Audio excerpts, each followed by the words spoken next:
Good morning, everybody.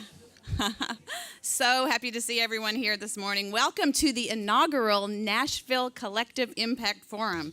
I'm Terry Hughes. I'm the president and CEO of CNM, Center for Nonprofit Management. So wow, I see a community of change makers in this room today. And if you're here because you want to make significant progress towards solving citywide challenges, you're in the right place. We are here today to kickstart some new resources about collective impact. You know, collective impact isn't just a buzzword. It's a model or a framework for creating change that makes our communities better places to live and work for everybody. As a community, Nashville has done an incredible job of building up strong nonprofits and tackling some of our city's biggest challenges. And yet, there's still a lot to do. Collective impact has the power and potential to take these efforts to the next level by accelerating broad, sweeping social change. Now, this might sound overly bold, but even Aristotle agreed when he said, "The whole is greater than the sum of its parts." Recently in May, I participated in the Nashville Collective Impact convening in Boston, where we heard lots of case studies, success stories about collective impact initiatives from all across the nation, including this one from right here in Tennessee. Memphis Fast Forward focuses on increasing economic prosperity in the region. The project began in 2005 when key stakeholders, this is important, when the key stakeholders, including regional mayors, business leaders, philanthropy leaders, nonprofit leaders, all came together and they realized that they had a major problem. At that time, Memphis was a dangerous and challenging place to live. So what to do? The problems were complex. They needed multifaceted solutions. Thus, the Memphis Fast Forward project was born. The group established a 20-member cross-sector committee that named focus areas of their shared agenda. You'll hear more about shared agendas later in the day. Education, job creation, public safety, wellness, and government fiscal strength was the shared agenda they agreed on. Each focus area named a leader, and then they created their own goals and shared agendas. And yet, then, these topic leaders met regularly with the guiding steering committee to stay connected and committed to that big picture, which was improving the overall quality of life. Today, I'm happy to report, Memphis Fast Forward can celebrate some very big successes.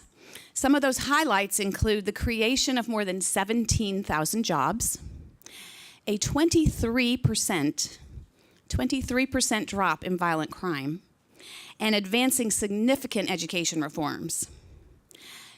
So, friends, we can make these kinds of large-scale, powerful changes right here in Middle Tennessee. And in many cases, we already are. How many of you in the room today are involved in some kind of collective impact initiative? Oh my gosh, look at that. I am thrilled to see so many hands. We applaud you in your work, and we know that collective impact is not easy. Sharing ownership of a project and working with a large group of people, even those that are really passionate about the same cause, can be challenging. And collective impact often means adding a different kind of work to your already full plates. But done right, this framework enables real and lasting change at the systems level. Many of you here are new to collective impact, and we are excited about exploring the work and the concept with you today. Thank you for being a part of this. One of the major goals of this forum today is to bring attention to this kind of work and to support a mind shift in the community. And you can help us with this by posting about the forum from your social media accounts. So please use hashtag NashvilleCI Forum there on the screen. And you can find more information about our social media account information in your folders. We'd love your help. Collective impact does work, but collaborations on this scale need support and they need resources. And that's where the Collective Impact Accelerator comes in. A little later, you will meet Erin Aber. She is our new Director of Collective Impact. She'll share some of the details, specific details of the programming, and you also have some more information about that in your folders. So the process of creating this new accelerator, which is housed at CNM, is a collaborative effort in itself. When I talk about it, I like to say, we've been doing collective impact about collective impact. The accelerator grew from the evolution of Collaboration College, which began right here at Lipscomb. Longtime partners, including CNM, Lipscomb, the HCA Foundation, the Frist Foundation, the Healing Trust, HCA, and C3 Consulting have been working together for several years to build a culture of collaboration and collective action. You can find out more about the history of our commitment to Collaboration College, and the journey to what we are about now, which is collective impact, in your packet. We are also very excited to take this partnership to the next level with the Collective Impact Accelerator, and we welcome 2 new partners. We welcome the Josie Davis Foundation and the Dan and Margaret Maddox Charitable Fund to the fold. With this amazing group, we've co-created programming that has the potential to make enormous difference in this city.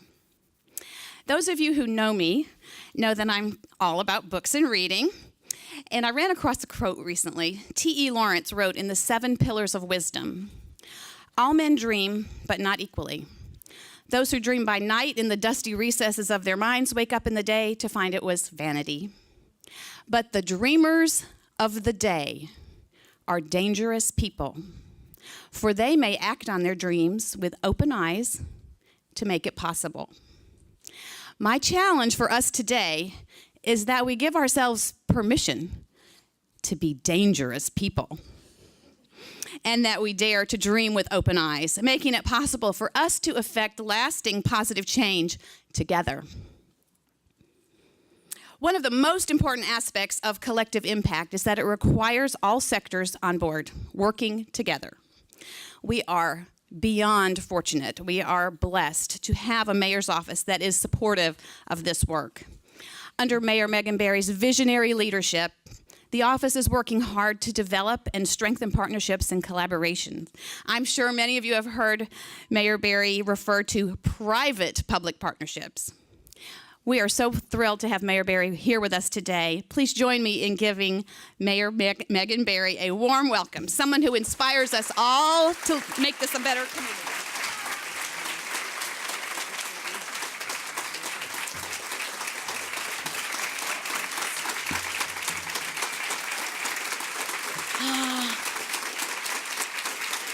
Thank you. And Terry, thank you for that very kind introduction. You know, Terry and her team at the Center for Nonprofit Management organized this amazing event, but it took a lot of other people to make this happen today, and that's actually the first example of what collective impact actually looks like. The Collective Impact Steering Committee, as well as the not-for-profit, the philanthropic community, including Joann and, of course, the HCA Foundation, Lipscomb for hosting this, my neighbor and great friend, Christine Lalande, who has talked my ear off about collective impact for about 5 years now. And then, of course, my staff from the mayor's office, who will be joining you today.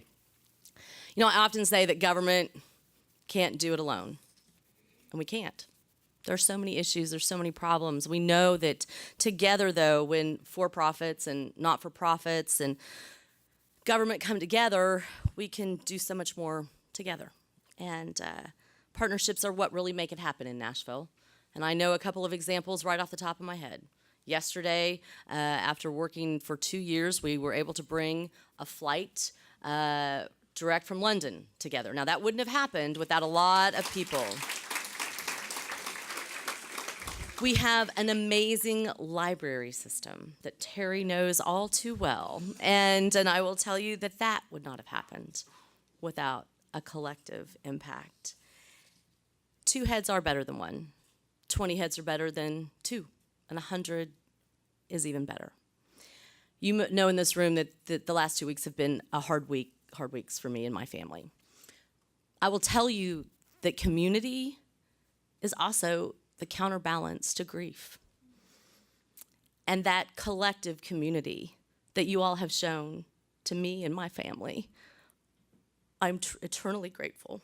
And I know that as we continue to build on the wonderful capacity that Nashville has, we can all embrace these shared goals and we can actually all together move the needle. Because our community still faces a lot of challenges. We have drug addiction, we have housing, we have reentry for people who have been incarcerated. We have lots of challenges. And we have transit. Okay, I'm just going to say that. Okay. But thank you, Ralph.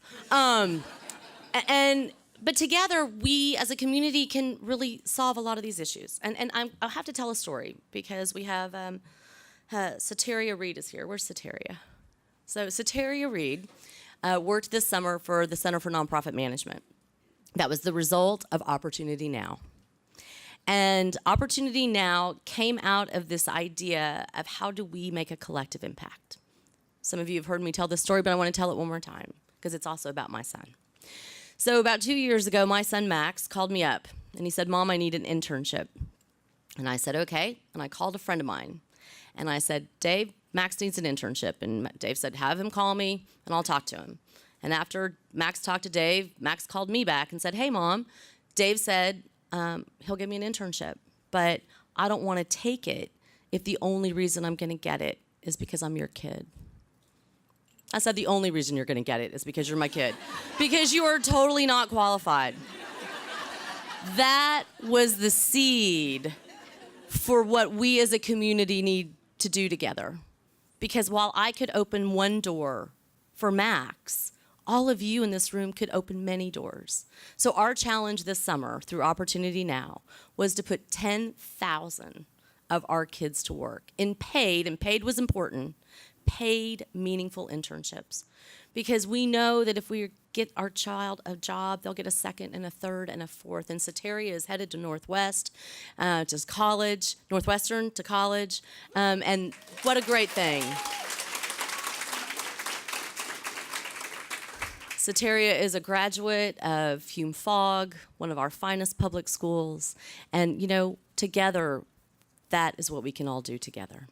So I leave you with that challenge of today as you think about this accelerator and you think about these problems that are really just challenges and opportunities for Nashville.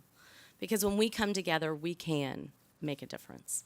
And so thank you for letting me come today. Thank you for letting me kick this off. I cannot tell you how important your work is. I have a quote that sits on my desk that says that power is about waking up every day and making a difference in somebody else's life. I sit in this seat at this moment, and that gives me that chance. But all of you sit in those seats. And today, you guys can figure out how to make that happen. And I'm truly grateful for the work that you will do. Thank you.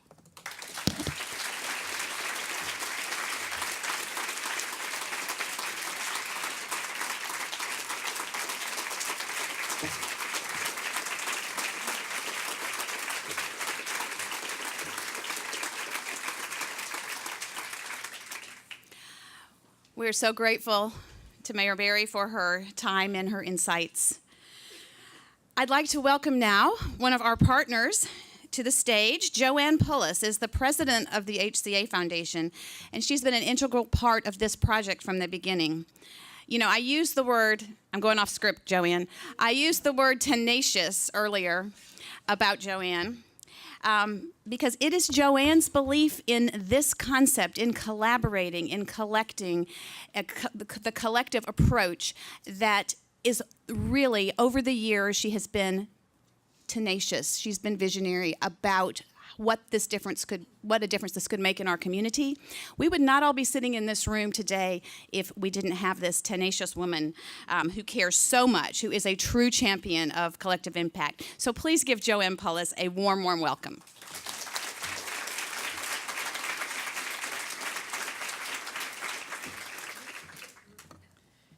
Thank you, Terry. What inspiring words from the mayor today. And I think that's one of the things that can be a difference maker.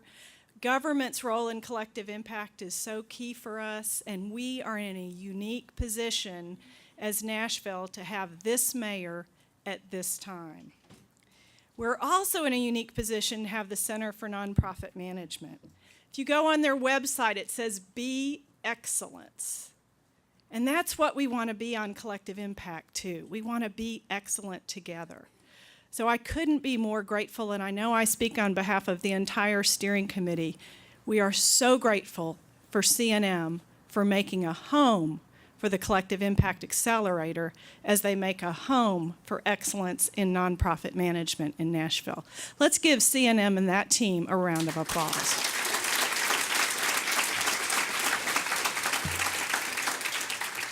I have two quick tasks today.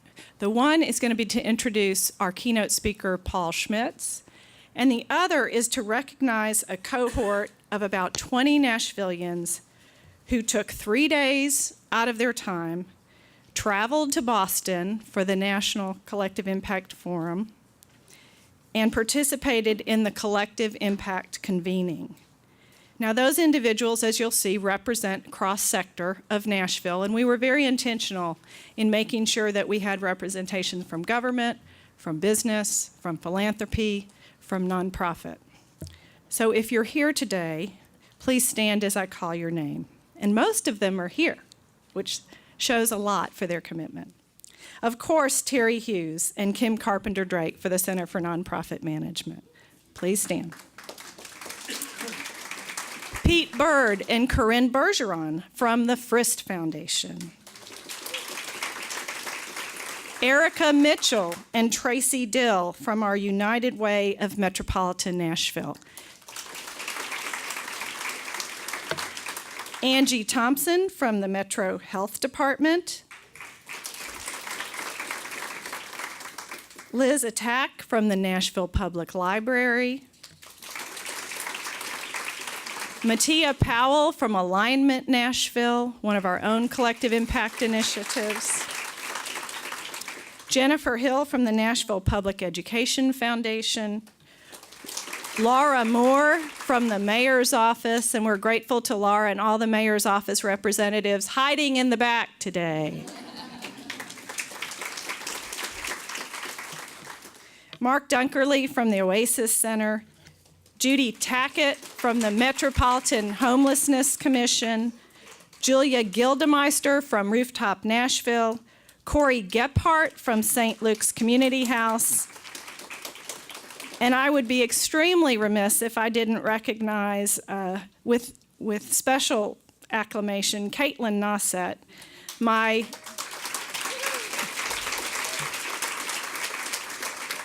many people on this work talk about it as a learning journey, and it really is a learning journey. And Caitlin has been my partner in this learning journey for quite a while, since her graduate training, and she came to us and had an incredible interest in collaboration, and that has grown to an interest and expertise in collective impact. So I know I speak on behalf of all the Accelerator partners shown here today. Thank you, Caitlin. We're grateful for your project management, for your tenacity, for your care, and for helping us get to where we are today and getting this to the great home of C&M where it exists. Now, if you heard those names and you're newer to Collective Impact, I asked them to stand for a reason. So if you have questions, they've had a 3-day intensive training. I'm sure they can answer. We're grateful for these representatives, and thank you all for the time also today, all of you, for the time you're taking to spend here. What an exciting kind of moment. We've been at Lipscomb for the past couple of years for different things, and I think this is just a natural progress in that learning journey together. I'm looking at Linda. Linda's been with us since the beginning. There are so many people. Christine, thank you for being so relentless with the mayor in sharing about collective impact, and you'll hear from others today. But those folks that stood and some that you've heard about are great resources as our learning community grows around collective impact. Over the last few years, through the National Collective Impact Convening and the National Funder Community of Practice, where Caitlin and I have participated with Robert's leadership, I've gotten to know Robert Albright, who you'll meet later today in the breakouts, and met his colleague Paul last night. In addition to being Senior Advisor of the Collective Impact Forum, Fall is the first Innovation Fellow in Residence at Georgetown University's Beach Center for Social Innovation and Impact. He's the author of a book, Everyone Leads, Building Leadership from the Community Up, and the former CEO of Public Allies. We are so pleased to have him here today to provide our keynote session on the culture of collective impact, as well as facilitate breakout sessions later today. In addition to his love for collective impact, Paul loves music. So please join in welcoming Paul to Music City.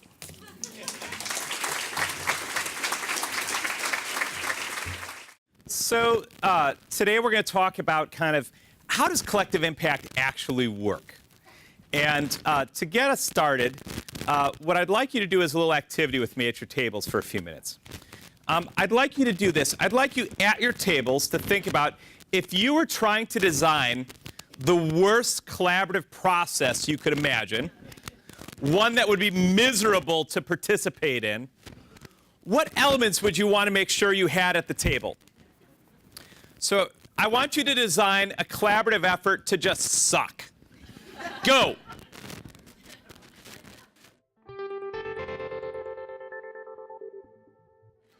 Thank you, everybody. Thank you. Could I just, thank you. What are some of the things that would help you design collective impact to really be awful? What do you got? Paranoia. Great. Paranoia, not helpful. What else? No vision. Lack of trust. Turf wars. Big egos. Unrealistic goals. No goals. Say it again. No heterogeneity.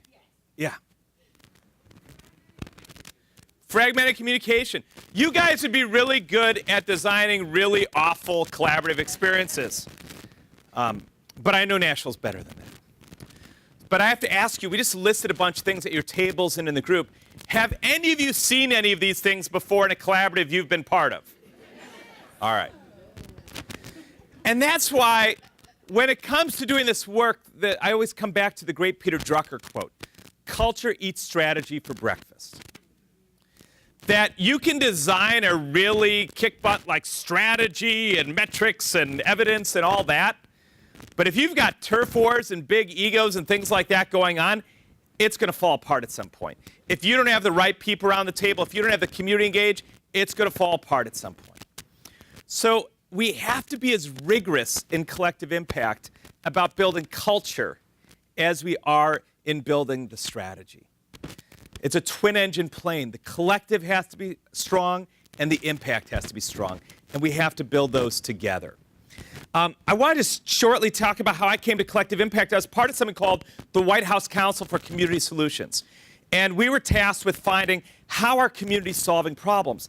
And initially, a number of people on the council said, let's find the best programs in the country and replicate them to scale. And something wasn't sitting right with me about that, and it really came to a head in April of 2010. I live in Milwaukee, Wisconsin, and the headline of our local newspaper that morning was we had the worst fourth grade reading scores for African-American children in America. And that afternoon, I got a newsletter from our largest youth organization boasting about all the outcomes it was achieving with the 15,000 children they serve. And it struck me that day, if you're achieving all of these outcomes with 15,000 kids, how can this be the result? And I thought of how much growth there had been in the youth development field, in the after-school field, all the school reforms. I thought of all the new funding. I thought of all the growth in that space in the previous 20 years. And this is still what we had. And I came to the council and said, let's stop finding great programs and let's find a community where actually the fourth grade reading scores are up 20 points. Let's find a community where the teen pregnancy rate's been cut in half. Let's find communities that are actually solving problems, not just find programs that are doing well. And right about that time, John Caney and Mark Kramer at FSG wrote this article in the Stanford Social Innovation Review called Collective Impact. And we invited them to come to our White House Council meeting. And they shared what they were learning from the model, and so we went out to explore it. And one of the examples we found was, again, in Milwaukee. The United Way and the city health department had decided to take on teen pregnancy. Milwaukee had been number 1 or number 2 in the country in teen pregnancy for 20 years. We were triple the national average. Triple the national average. And the decision was to bring everyone in the room, and they had a summit. And they looked at data together. And they realized 2 things when they brought all the people working on teen pregnancy together. The first was that almost everyone they brought together was working with girls. And they recognized there was another part of the problem. The second is that when they did that, they looked at the data, and one of the data points that shocked everyone, that no one seemed to understand, was the majority of teen births, the father was over 18. And they realized there was a whole other problem in the community that none of them were working on or talking about. And they developed a comprehensive set of strategies. One of them was working with this group called Serve Marketing. These ad campaigns were everywhere in the city. And I have to stop at this point and ask, which do you think was the most controversial ad? So this is, you can't make this up. There's an association of snake owners, and they want to expand the numbers and kinds of snakes people can keep domestically. And they don't want snakes presented as predators and devils and things like that. So they began calling and protesting to the United Way about the snake ad. And, but the reality is, and this, I have to update this slide, the teen pregnancy rate in Milwaukee is down 65% in 7 years. At this point, it was 57% in 7 years. It's now 65% in 8 years. It's gone down every single year. And you can see from the national average, we went from triple the national average to now we're almost at national average. And we've gone from being the highest in the country to no longer being that. And that's what collective impact's about. It is not about really cool collaboration. It is about moving population-level results. If it's not moving population-level results, it's not collective impact. It's about increasing the graduation rate by 20 points, decreasing teen pregnancy rate by 65%. It is about moving the needle and organizing ourselves to move the needles. It's not about having more great programs. It's about population change. What it takes to do collective impact, it really starts with there's a sense of shared urgency that more and better of the status quo will produce exactly the result we have today. That if we just keep doing more and better of what we're already doing, we're going to have the same exact result. We're going to have more youth programs, we're going to invest more in them, we're going to have evidence-based, and we still end up with the same reading score every year. It's that notion that what we're doing isn't working.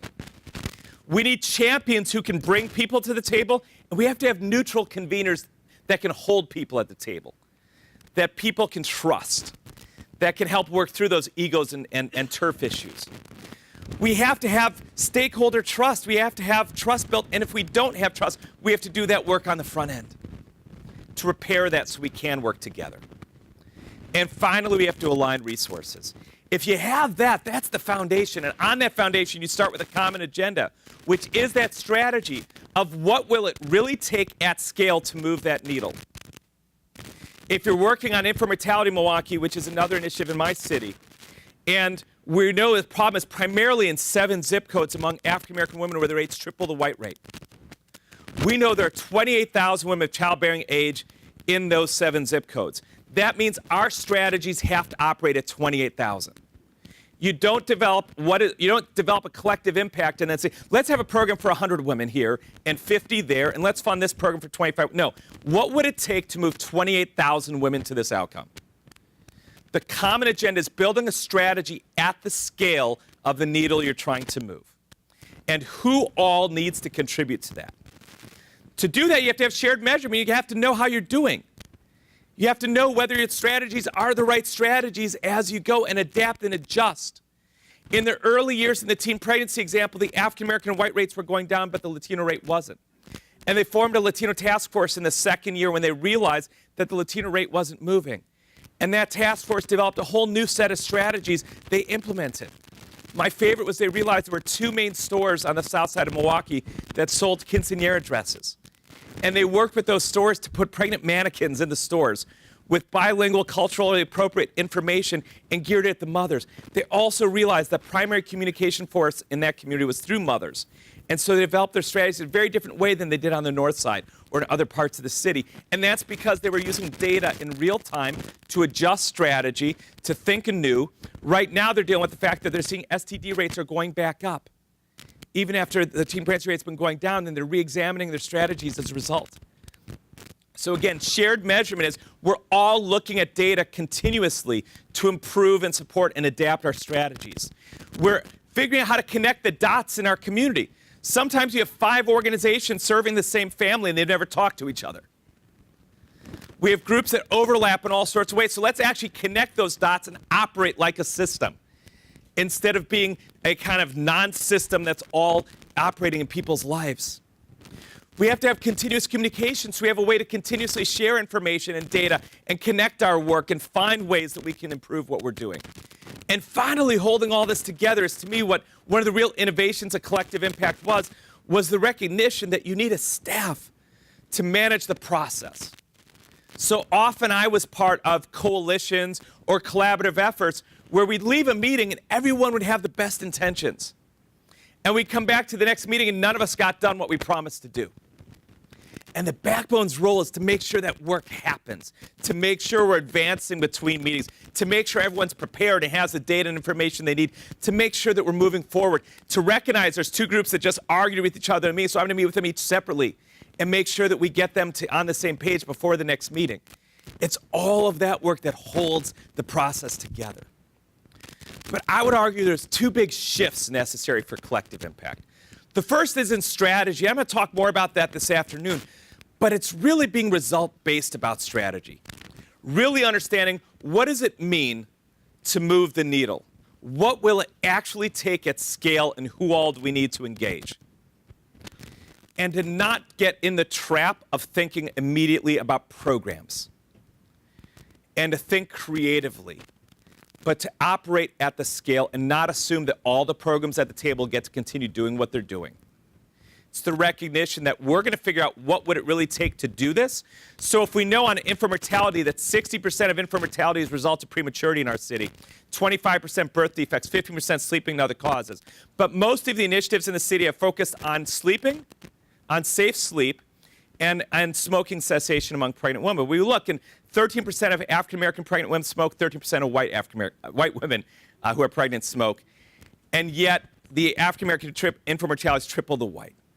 So if we know all that, because we're doing a strategy result-based way, we develop strategies based on what's going to move prematurity in the 7 target zip codes among those women, and really look at research and things about what will move that and what would it take to move it at scale. And then we develop what programs we're going to do. And some people have been funded for years to work around this initiative aren't going to get funding to do that work anymore. Because our strategies are going to be based on what's going to move that needle, not based on the legacy programs people have been doing, even if they're good.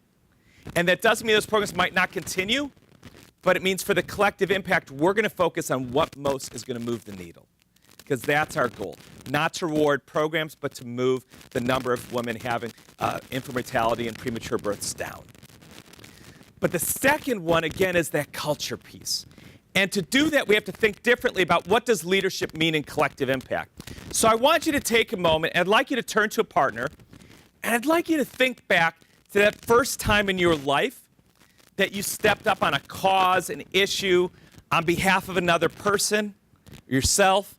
But I want you to think back as early as you can to that first time that you stepped up for someone or something. And I'd like you to share that story with your partner. Thank you.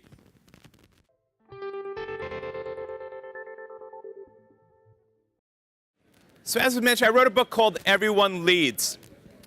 And what it does not mean is that everyone should be in charge at the same time. What it does mean is that leadership's a muscle. And like every other muscle in our body, it only gets stronger with exercise and practice. And that first time that we step up, whether it's to a bully, taking us on, or a friend of ours, or someone we care about, or whether it's on an issue that we get concerned about, or whether it's change a rule at our school, whatever that first time is, that's when we start building the muscle. And the important thing is to recognize that everyone has that muscle, and that the goal of any organization or community is how do you build the collective leadership muscle of that organization or community to solve the problem. And I want to share a few stories. I want to share just a definition of leadership that I think is helpful in thinking about it in this way. And the way that we came to define leadership at Public Allies was that, first, it's an action everyone can do, not a position few can hold.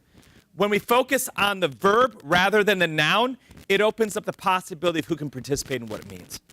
But what does the verb mean? In essence, leadership is an act of responsibility. That's why no one's entitled to lead, and you can't be given leadership. Because leadership is a responsibility.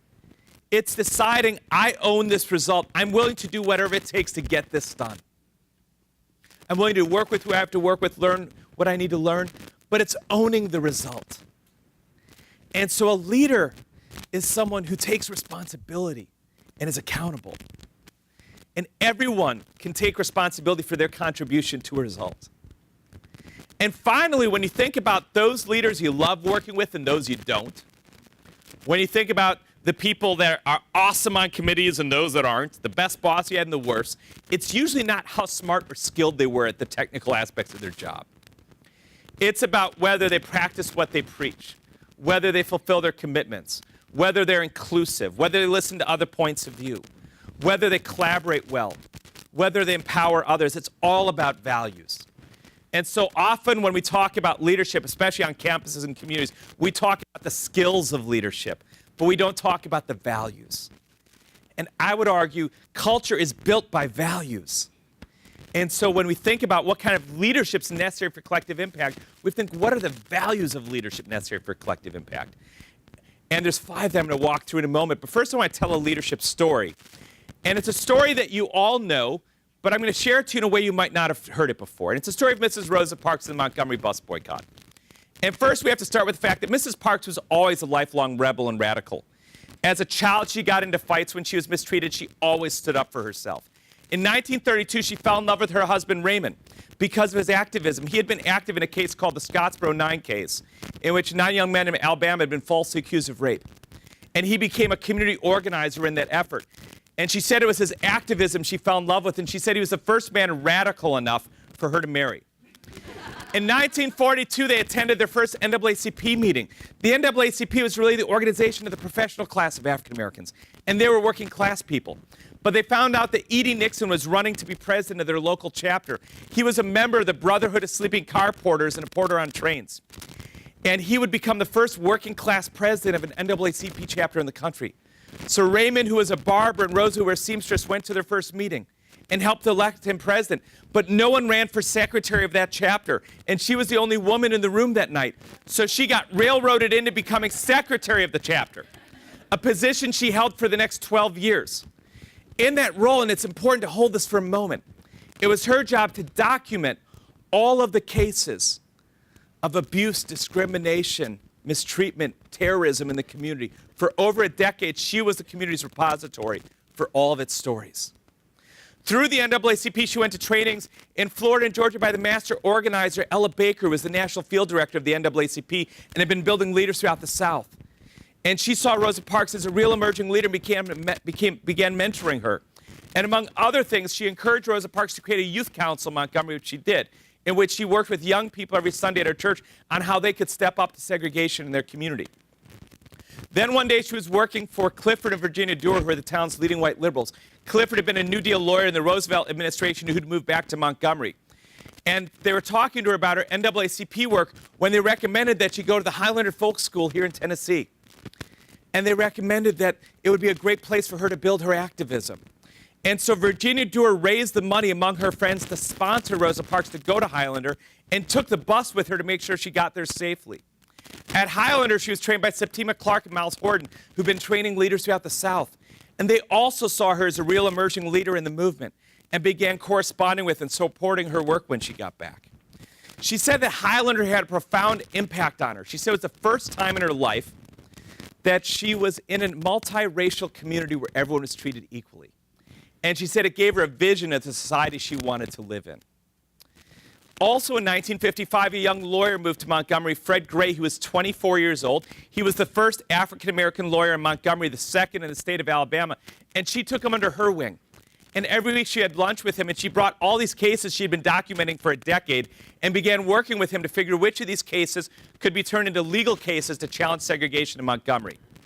Then in February of 1955, Claudette Colvin, who was 15 years old and a member of Rosa Parks Youth Council, refused to move to the back of the bus in Montgomery and was arrested. How many people know her name? The lawyers, who were all men, decided she wasn't a sympathetic enough figure to build a case around. They said she was too poor, too dark-skinned. They said that she had allegedly resisted arrest, or rumors said she was pregnant, so they did not take the case. 8 months later, in October of 1955, Mary Louise Smith, age 18, a former member of Rosa Parks Youth Council, refuses to move to the back of the bus in Montgomery and gets arrested. How many people know her name? The lawyers go to her home. Her father's a raging drunk. They're very, very, very poor. And they decide again that she would not be a good symbol to organize a case around to challenge segregation in Montgomery. 6 weeks later, December 1st, a Thursday night, 1955, Rosa Parks refuses to move to the back of the bus and gets arrested. How many people have heard of her before? All right, good. So 3 things I have to say here. First, this was not the first time Rosa Parks had been thrown off that bus by that bus driver for refusing to move. She had done it before. Second, the White House proclamation on the 100th anniversary called her an accidental activist. The New York Times obituary said she inadvertently started a movement. How accidental does she sound at this point?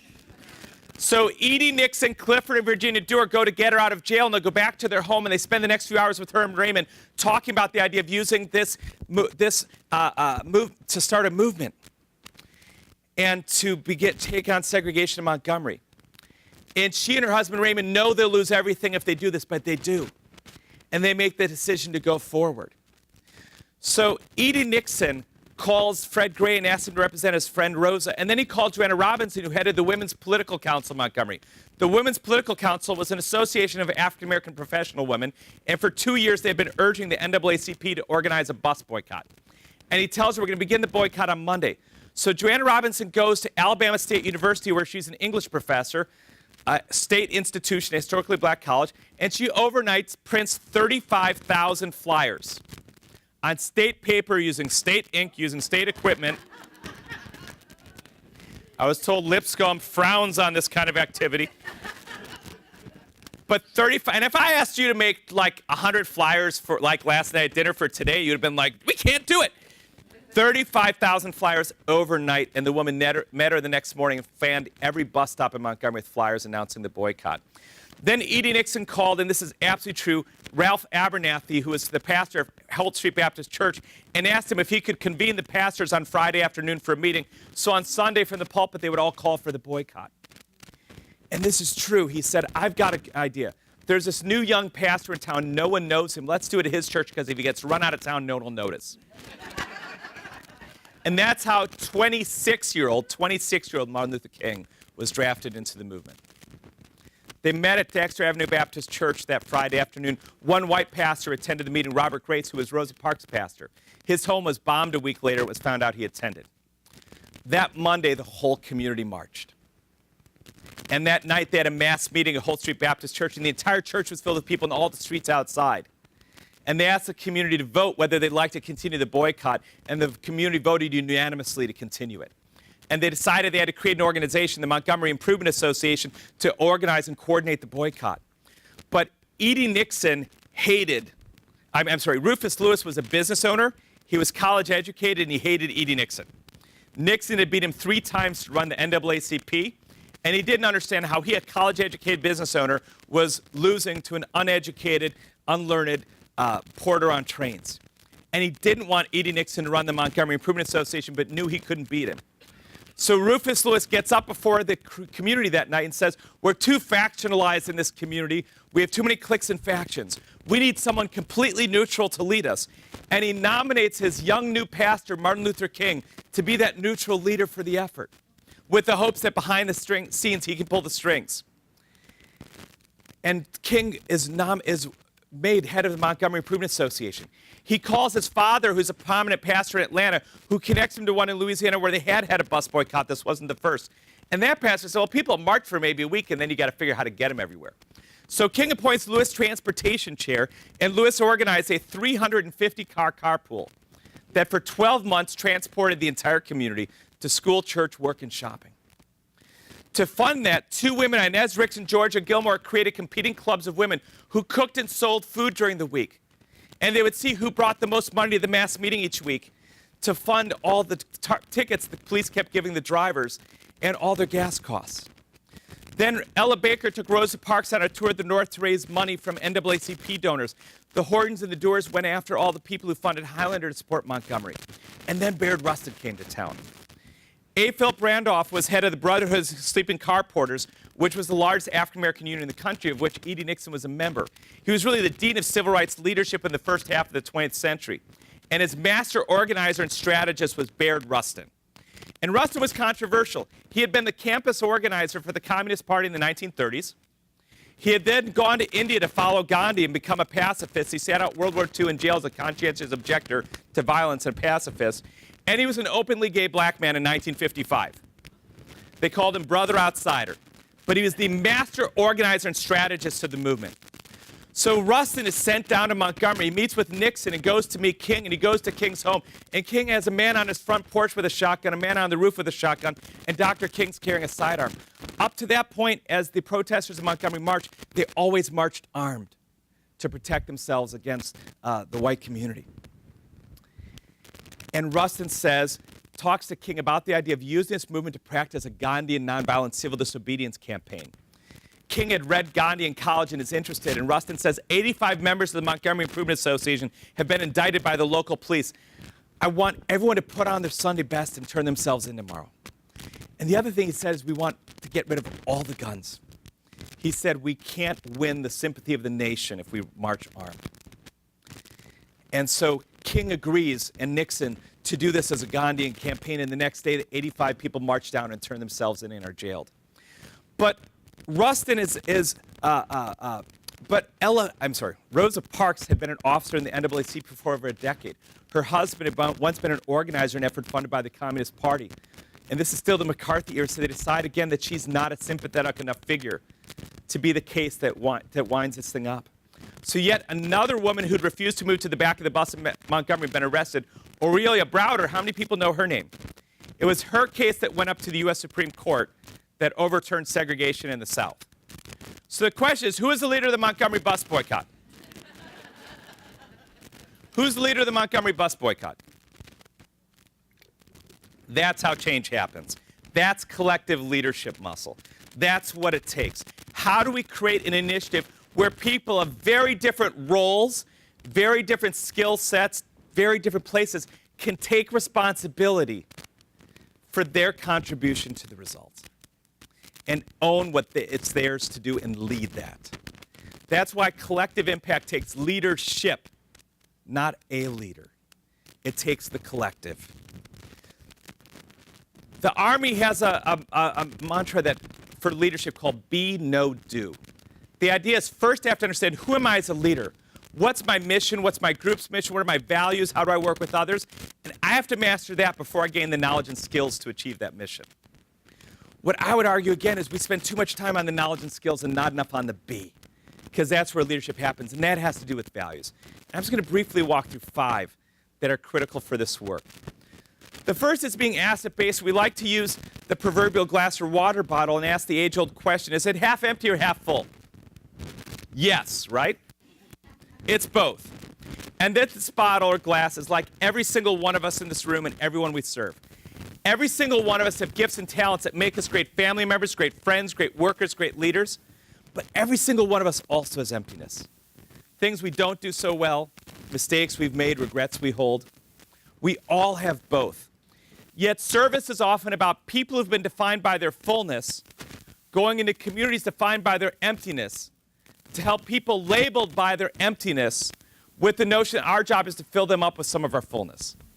We think that at best is arrogant, at worst oppressive.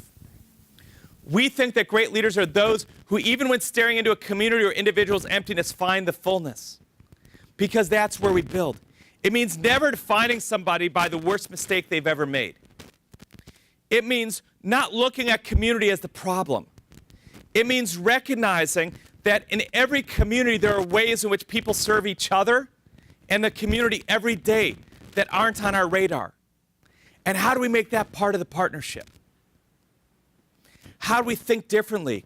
Years ago, I had a woman on a panel for my program at a conference on national service. And they asked her if she had ever volunteered growing up. And she said no. And the moderator looked horrified. Said, were you not asked? Did you not have opportunities? She said, well, I took care of my sister's kids after school every day. And on weekends, I was busy helping out at my church. She never thought of herself as doing volunteer service. If she was from outside that community, was coming in to do it, she would have gotten a volunteer award. She considered that being a good neighbor and family member. And what we miss so often when we think about who solves problems in communities is who are the people living in community who every day interact with and work with people? Who's the woman who checks on the young mothers in the neighborhood? Who's the man who watches the children at the playground after school every day? They are leaders we need to engage. We have to think of the community as a partner so we can do work with community, not do work to community or for community. I'll talk more about that in the workshop this morning. The second is trust. And the absence of conflict is not a positive measure of collaboration. I'm sorry, say it again? Oh, thank you. The absence of conflict, because there's two kinds of conflict. There's conflict at the table where we actually debate ideas and disagree and hold each other accountable and give each other feedback. And that's constructive conflict, and that will lead to innovation, learning, and results. Destructive conflict is when we leave the meeting, go to the parking lot, and bitch about everyone at the meeting and what just happened. And that will lead to nothing. There is nothing constructive that comes out of that. And the question is, how do you move the parking lot conversation into the room? And it means actively building trust, and there's a lot of ways to do that. But if you don't pay attention to that, it will destroy the effort. Because if there's a meeting outside the meeting where everyone talks about how bad the meeting was, you're failing. The third is about diversity, inclusion, equity. Monte Allen has this form of Tourette syndrome where he involuntarily swears and says really vulgar things all the time. He can't control it. Growing up with this, he was teased and mocked and bullied. He was told he'd never be, when they diagnosed him in his teens, his parents were told he'd never be able to work in a normal work environment. And he was told, and he went to a trade high school. But at his high school, shop teacher realized Monte was brilliant and told him that he should go to college. No one in his family had ever gone to college, and began mentoring him. And Monte got into college. He got into the University of Cincinnati. But things didn't go well there. He got kicked out of classes. He was bullied. He was mocked. And one day he decided that was it, and he was going to drop out. And he was sitting on a bench, and he was crying. And a professor saw him and asked him what was going on, and he colorfully explained what was going on. And she took him to meet the dean, and the dean said, Monte, if you enroll in our program, you will graduate. And he met with the faculty about him and explained this student, and that if you have him in his class, he's going to have these outbursts, and you have to be prepared for him and prepare your students for it. And Monte did well. He graduated with honors. But finding his job was hard. He ended up a third shift night watchman. And he came to Public Allies, my organization, in Cincinnati. And we placed people in nonprofit apprenticeships and provided them 43 weeks of leadership training. And we had a hard time finding a placement for him. So we called Bob Littman at the Free Store Food Bank because he was one of our best supervisors. And he said, send him over, we'll take a look. And that afternoon, Bob called back and said, well, in an interview, he went sexual and racial. He said, to hire him, we have to throw out the personnel manual. But he said, something tells me if we hire him, it's going to force us to think differently and work differently, and that could be a good thing. And they began Monte in the back working with food, and as he got comfortable, began working with clients. And as he worked with clients, he would say, my name's Monte, I have this condition. If you work with me, I might start swearing or screaming at you. I won't mind if you work with someone else. And what do you think happened? Everyone wanted to work with Monte. Because people coming to a food pantry are feeling judged. And he just broke down that power differential and let them know he struggled too, and they saw him as someone who'd work with them, not to them. But not only that, but his colleagues saw how he was a master at navigating the disability system because he had lived on disability. And within a year, he was promoted to run the disability rights area of his organization. And when he left a few years later, I called him and checked in with him, and he was doing great. And I called Bob Littman, and Bob said, you know what happened here? As we started accommodating Monte's disability, it led us to start thinking about what other barriers people face here. As we saw how clients responded to Monte, it led us to start thinking about why aren't they responding to our other workers that way? And that's why when you change who's at the table itself changes. And that when we think about, do we have all the experience, knowledge, and wisdom about the community, the people, and the issue we're working on in the room to make the best decisions? And that's the question we have to always ask ourselves. Do we have all the knowledge, awareness, wisdom, and information we need about the issue, the community, and the people who we need to move to get to our result around the table to make the best decisions? Fourth is around continuous learning. About 10 years ago, a foundation, Echoing Green in New York, asked me to speak to their fellows about how I built my organization, Public Allies. And it's an organization that funds social entrepreneurs starting new nonprofits around the world. And I started building that speech and realized it wouldn't help them. I wrote a speech instead called The Worst Practices of Social Entrepreneurship, in which I cataloged the 10 biggest mistakes I or my organization made in our first decade, that if I could do over, I would. And I thought before sharing this publicly, I should share it with our staff. But I was kind of scared that morning because the first slide of the presentation was called Things I Suck At. And the reason was because I recognized that my lack of awareness of this was one of the biggest blockages in my first decade. That if I'd been more aware of these things, I would have hired differently, I would have delegated differently, I would have been less defensive, I would have been less micromanaging and less controlling. I realized that not being aware of these things held me back more than anything else. But it was scary to put this list in front of my employees. And then something happened. Everyone started nodding. And the reason is because the things you suck at aren't a secret. If you are always late, everyone notices. If you talk too much and dominate conversations, everyone notices. Whatever it is, everyone knows. And you have a choice as a leader. You can own these things, which creates the possibility that people talk about it with you, or you don't own these things and people talk about it without you. Why are we in the parking lot talking about that person at the meeting? Because we can't give them that feedback directly. Why can't we give them that feedback directly? Because they're not self-aware and they haven't owned it. So you create a choice as a leader in terms of how people can help you learn and grow. And I will say this, the same thing applies to organizations. The things your organizations suck at, everyone knows. And if you own those and acknowledge your past mistakes, that's the expressway to trust and needed to get everyone on board.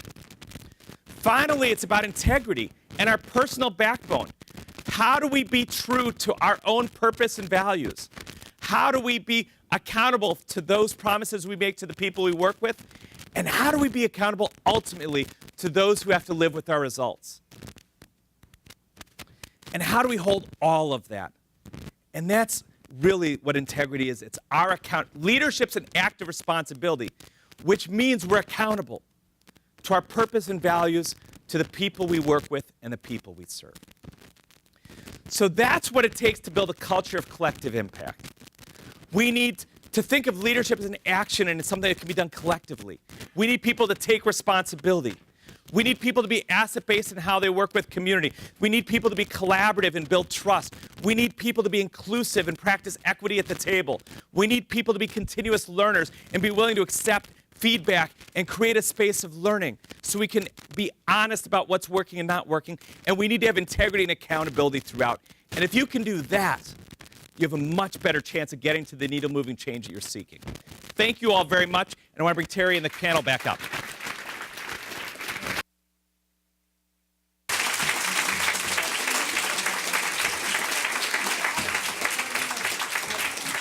All right.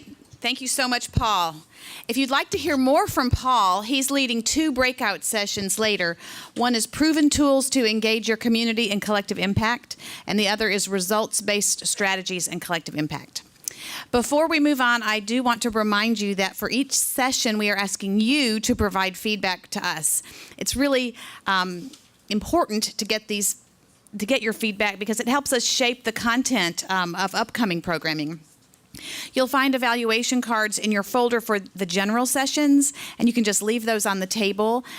You'll also be given evaluation cards at each breakout. They're really short. It's really be a great favor to us if you would fill them out and give them to us. So next, we are going to drill down to the local level and discuss and discover what can happen here in Nashville. Our panel moderator is Linda Peakshacht, founding director of the Nelson and Sue Andrews Institute for Civic Leadership, just down the hall. We're grateful to Linda for the leadership that she has provided in this collaboration, collective impact journey, starting with the evolution of Collaboration College. So Linda, will you come up and bring your panel? Thank you.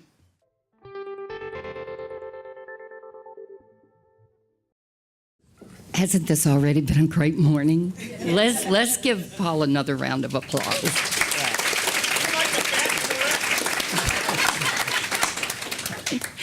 I'm so happy to be here because the people sitting on this stage and the room in which you are sitting, the hall in which you are sitting, are symbolic of where Nashville is now and where we have been before we moved to the mind shift that Terry was talking about. And let me just tell you a little bit about that. At the end of this hall is the Fred Gray, remember the young attorney that Paul mentioned, the Fred Gray Institute for Law, Justice, and Society. And at the other end of the hall is the Nelson and Sue Andrews Institute for Civic Leadership. It's those two institutes that bonded first with Joann and the HDA Foundation. And I would be remiss if I didn't also say that Joann has been the energy, not just the funding, the energy and the tenacity behind this journey that gets us to this point today. But you know, we in Nashville like to sometimes sit on our laurels, right? You know, we talk about the 50 years ago freedom riders that came from here while maybe not really focusing on the civil rights and social justice issues of today. And so when we founded the Nelson and Sue Andrews Institute for Civic Leadership, it was founded on the collaborative spirit that has driven Nashville for half a century. And it was driven on Nelson Andrews' idea that we were collaborative, that business, government, and nonprofit leaders had worked together to bring about amazing change here. In fact, there's a quote on the wall back there that says, Nashville is a collaborative city and we can prove it, and we've improved the quality of life. But how'd we do it? Well, if you look at some of the past ways that it was done, it was around policy and around civic furniture. And I'm not saying we haven't done it around a lot of the root causes we're going to talk about today, but think about it. When business and government and nonprofit really came together in the last few years, one of the things we did was defeat English only, right? That was a policy issue. You know, 50 years ago, we all came together to pass metropolitan government. And that was a policy issue. And for those of you who remember, liquor by the drink, so that we could have the tourism business that we have today. Yeah, and we've done it around civic furniture, like the Country Music Hall of Fame, or the Downtown Library, or the Frist Center for the Arts. And people came together to make sure we had those things. But we're here today to talk with people who were not only involved not in all the things 50 years ago, but involved in a lot of those things about, and to look at the potential. How do we build on a foundation that is a collaborative spirit, but that hasn't moved yet to the idea of collective impact? You know, our students at the Institute for Civic Leadership, and we didn't say civic leaders. Did you notice, Paul? It was civic leadership. Our students looked back at some of these things, even as they were studying asset-based leadership, asset-based community change, and collective impact. And so today we have with us the representatives, those symbols, I said, of business, government, nonprofits, and philanthropy. And I want to ask them first, and we'll start with Pete Berg. Pete, and you have their bios in your packet. And most of you know Pete because he funds a lot of you, right? I'm going to ask Pete first. That should bring applause. Yeah. Pete, I'm going to ask you first. What's an example of that collaborative spirit that we talked about that has worked, and what potential do you see for the future building on that? Thank you, Linda. First, I want to say, there's three of us up here, and we represent, to me, the potential for collective impact partners. Each of us represents a crucial element in the collective impact. We have government here, we have business, we have philanthropy. And I'll tell you what motivates philanthropy before I give you an example that Linda has asked for. It's both frustration and hope. We've done a great job, I think, in this community, in partnership, of building some terrific agencies, some terrific infrastructure, excellent managers. We've got all the bones here in Nashville of an extraordinary social service, public service system.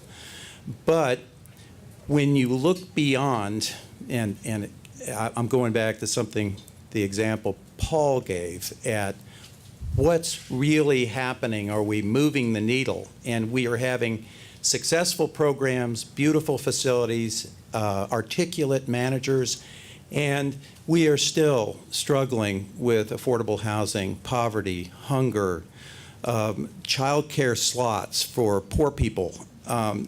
These are things that seem to be getting worse in the community and not better.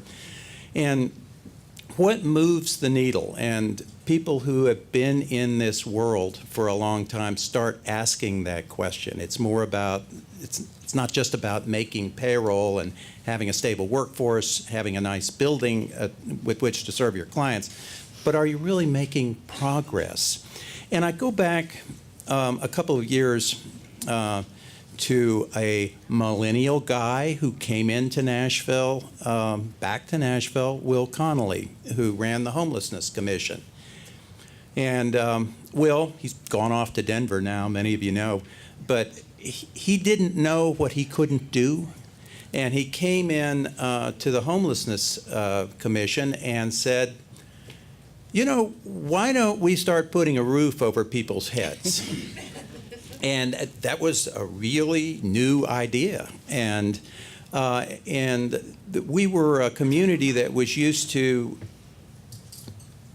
maybe dealing with dozens of people, taking them off the street and putting a roof over their head.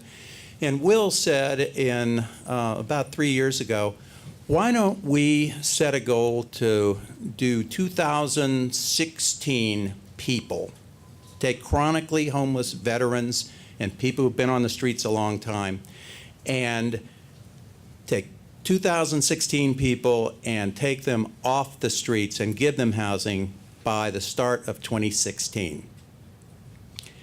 And to do that, he convened not just governmental people, but private agency partners like Open Table, and he convened landlords. Who knew that you could actually ask landlords to sit at the table? That's what Paul said about the table changed. And they began aggressively putting people into housing. Did they make it? Did they get to 2016? No.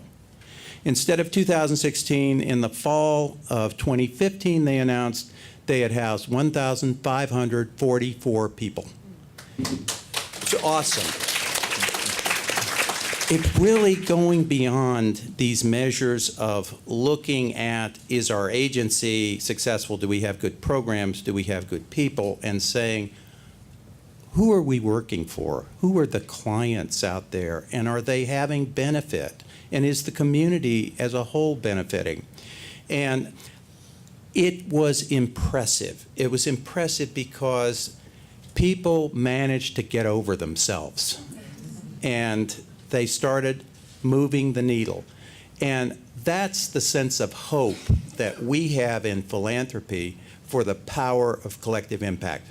Great, thank you. I would be remiss before I introduce Linnell to say that one of the people who went to Boston and is one of our civic leadership graduates is now leading that housing effort, and it's Judy Tackett. Is she here? She is not. Okay. All right, thank you. Linnell Matthews, former council person, but also head of the Mayor's Office of Neighborhoods and Community Impact, What's your take on this? What's a good example and what's the potential? So following Pete's lead, I would say what really motivates government is voters, public will. But there are times, and I think these are special moments in government, where those that are voiceless are the subject. And so an example that I'll talk about is Opportunity Now. It's the most recent example that I could think of where we had to achieve the goal that we had set before us by our mayor, we had to have cross-sector collaboration. And so mayor's office meetings are funny at times because there are times when the mayor will just walk in and she'll say something and everyone in the office is just silent because we're so shocked at what she says. I'm not sure how many of you knew a year ago how many paid internships the Metro offer. How many of you know that number? We offered 250 paid internships just a year ago. In the middle of our Youth Violence Summit in 2016, the mayor walked into one of our staff meetings and said, you know what? I'm hearing over and over again from people that economics is one of the drivers to crime. And she said, I want to reinstate a significant summer youth employment program for the city. And we were on board. We were shaking our heads. Yes, let's do this. And she said, I want to do 10,000 jobs for our young people. And we said, man, that's a great goal. And she said, I want to do it in a year. And that's when we all became silent. But she had visited Boston recently. They were employing 10,000 young people. They did it in a 20-year time period. We graciously pointed that out to her. But she pushed back and she said, you know, we could do this because we're not going to do it alone. We have this great city with wonderful resources, and if we pull everyone together, if we get everyone on board with this idea that we could put 10,000 young people in paid, meaningful internships and jobs, then we can make a real difference. And it became more than just about crime reduction. It became about how does youth employment tie into what's happening in our academies and our schools, and how does this fit into the bigger idea of workforce in Nashville, and what does this mean for economic development across this city, and how are we training young people from 14 to 24, how are we training them at a very early age to start thinking about their economic future, financial literacy, and all these other things. And so we had to pull in partners from the nonprofit sector, and we had to pull in people from the business sector.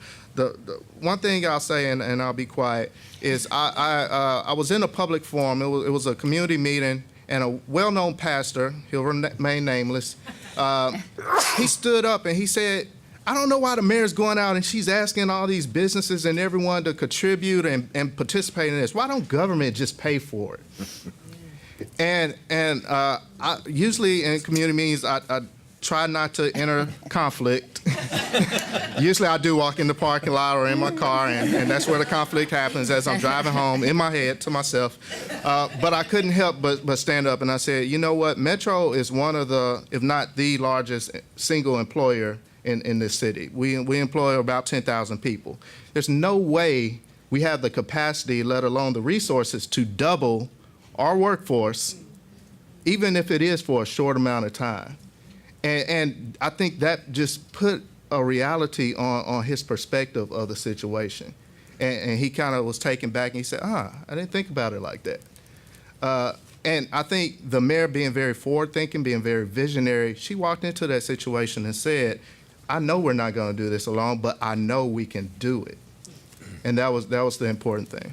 Great, thank you. Now, finally, those of you who know me know that I'm passionate about corporate social responsibility and the role of business, and I'm so happy that we have with us Ralph Schultz today, who for so many years has been a driving force on bringing business into the solution of and moving us toward progress on some of our key issues.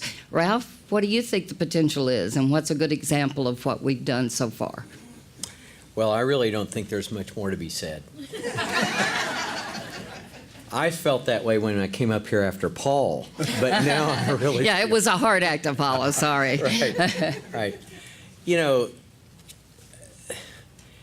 Nashville has had a culture of collaboration for a long time. Collective impact really does step up the intensity by bringing the community together around prioritized issues and taking advantage of all of the expertise that lies in this room, in the community, all of the resources and so forth. It focuses us, I feel like it focuses us more on high priority circumstances. But I think if you look at Nashville since the Civil War in lots of ways, you can see collaborative, collective impact that Nashville has built upon and built upon and built upon many times. So I don't think we're starting from zero here. I think we're starting with a high desire to have collective impact and a genuine sense of collaboration that sometimes is inhibited by behaviors that Paul listed earlier. So overcoming those behaviors is key. But let me just give you an example. It is not an accident and it is not an immediate outcome that there are 40,000 jobs being created every year in this Nashville MSA. It is not a function of the chamber doing a great job in relocation and in attracting companies and so forth. It is a broad community effort that's created an environment where that can occur. 40,000 jobs is a lot. Lowest unemployment in the history of record keeping. A continuing growth pattern of that job and that prosperity and opportunity. But let me tell you, those jobs are here because there is workforce here. And workforce is here because this is a great community to live in. We do have our challenges, but there has been intentional engagement in the community to do the things in the community that make this an attractive place to be, that causes people to want to be here and for that prosperity to occur. So I could give you a lot of specific examples. I don't think many of them reach that full definition of collective impact, but they certainly reach a level of super collaboration. Mm-hmm. And it is the intention, and I just have to preach one thing as we're speaking here. I've lived in 11 different cities, from New York to Dallas to Colorado Springs to Jackson, Mississippi, all over the place. One of the things that's unique about Nashville is that oftentimes people are willing to accept a role, know that they are the best at that contribution to the effort, but not be concerned when others have prominent roles as well and they deliver the best that they have to deliver.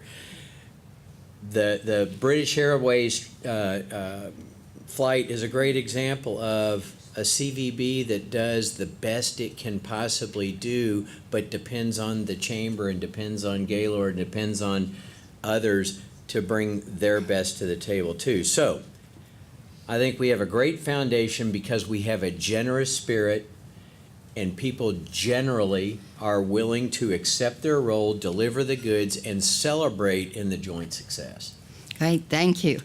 I want to ask you to keep your answers short, maybe just one or two sentences, to what challenge or how can your sector take the next step in helping us to change this mindset, to change the culture, to think about the things that Paul has said.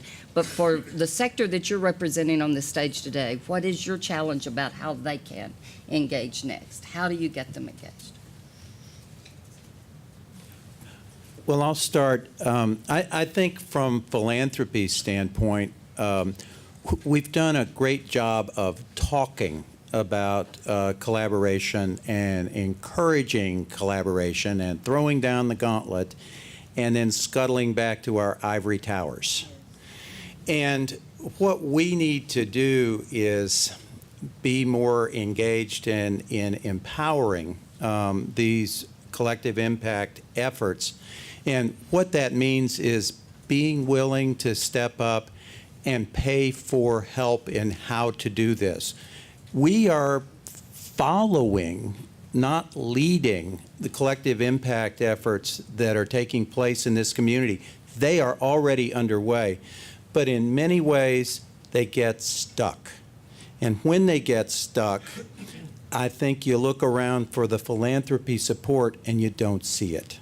And I think there's an awareness on the part of people who make grants, give contributions, that we need to be involved in the how to get unstuck work.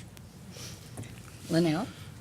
Really quickly, I'll say that I think government started down this road under Mayor Dean's leadership. We created the Community Enhancement Fund under Mayor Dean, and it was our way to say that government definitely cannot do or solve all the issues that our city faces alone.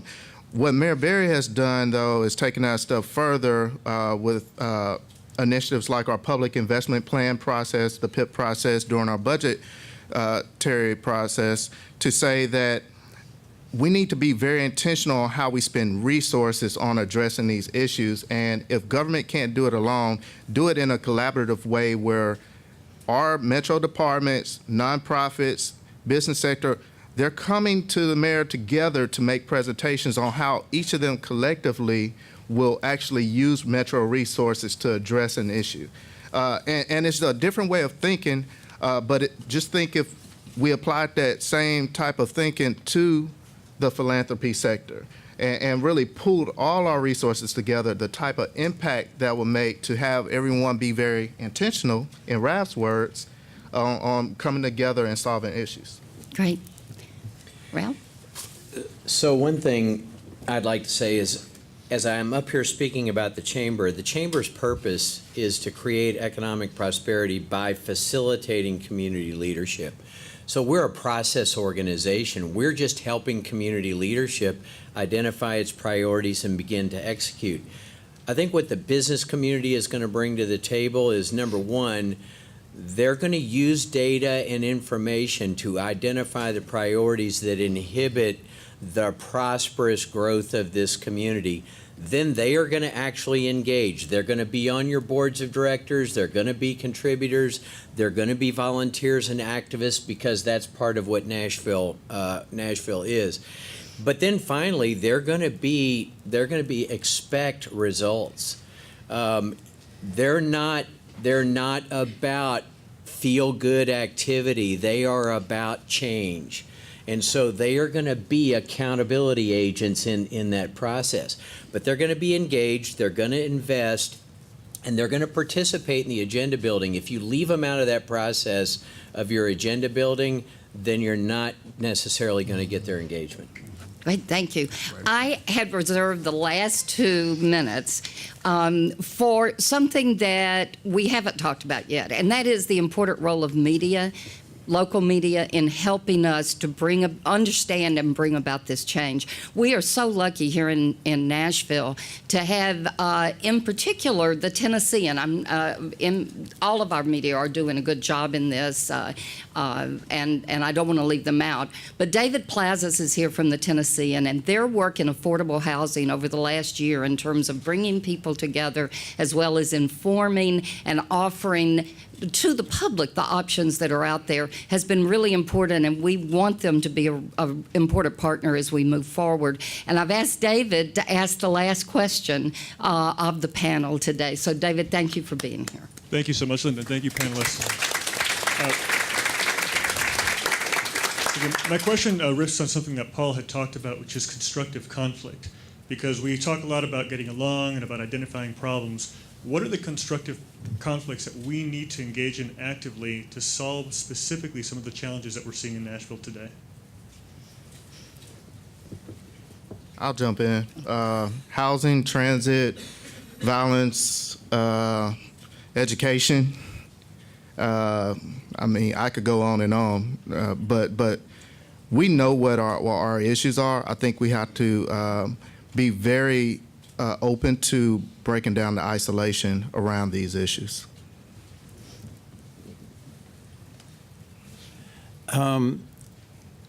I think the best thing we can do is to encourage this constructive conflict. And, Paul was talking about the neutral convening, and I think it's so important to have those conversations at a larger table, and that table would include business, government, philanthropy, community, and we have to learn to listen to each other. And even if the voices are not exactly what we want to hear. Well, so I'm going to frame mine in terms of a challenge. As we look at data about this area, a couple of years ago, we found that in the top 50 cities of the United States, there was only one city that had both a growth in absolute poverty and a growth in the rate of poverty, and that was Nashville, Tennessee. This region. While we're booming, our poverty is growing. And it is significant. The community, that is not a simple problem to fix. It's about education, it's about transit, it's about housing, it's about everyone in this room is going to have to be engaged in that. But that is going to create conflicting discussion among the people who need to be investors in solving the issue. And I think we all have to be ready to sit at the table and listen to those different perspectives, but focus on the outcome. What is it we're trying to change, and what do we have to change to create the result? Thank you. I want to thank you all, and I want to leave you with this. Most of you know the story of Esther. I believe that the notion that maybe we are called for just such a time as this for collective impact is really important. And I think that having Terry Hughes and CNM as the leader for just such a time as this is something we should all applaud. Thank you to the panelists and to Terry.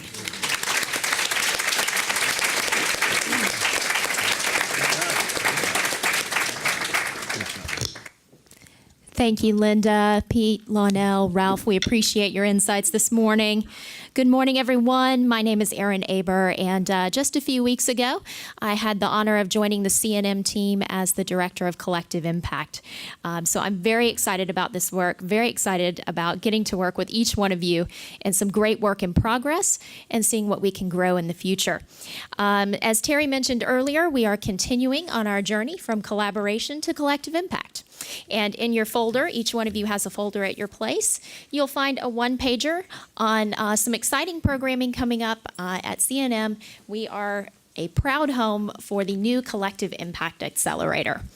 And this is 3 programs that are built for cross-sector leaders, and they are going to meet you wherever you are in the process. If you're new to collective impact, we'll have something for you. If you are an experienced practitioner, we'll have something for you too. So we are kicking it off with our forum today, and then in a few weeks, we're going to be doing a call for applications for our collective impact learning community. So that's going to be a program that begins in December with an orientation and continues with quarterly meetings next year, and we'll be diving into 5 core competencies that will really help you drive your work in the community. So on the back of this one-pager for the Accelerator, you'll find information about the learning community. And if you walk away today as saying, how do I get more involved? How do I learn more? How do I grow my acumen in this area? The learning community is going to be for you, and we want to talk to you. And by virtue of the fact that you're here this morning, we'll be sending you more information. And you'll be hearing a little bit about our Collective Impact Catalyst at lunchtime, so I'm not going to spoil that. We've got a great program about that at lunchtime. So we look forward to working with you through those programs. Going to transition now into breakout sessions. We have about a 15-minute break, and then our first block of breakout sessions. Snacks are going to be available for you at your breakout rooms. You'll know you're at your breakout rooms. There'll be signage, and then there'll also be some blue and orange balloons, so look for those. We've got a breakout session here on this floor with Paul, and then we've got sessions upstairs with Robert and our own Kim Carpenter-Drake on the second floor. And if you need anything throughout the day, there are plenty of teammates and staffers willing to help you. And so have a wonderful day and enjoy your breakout sessions.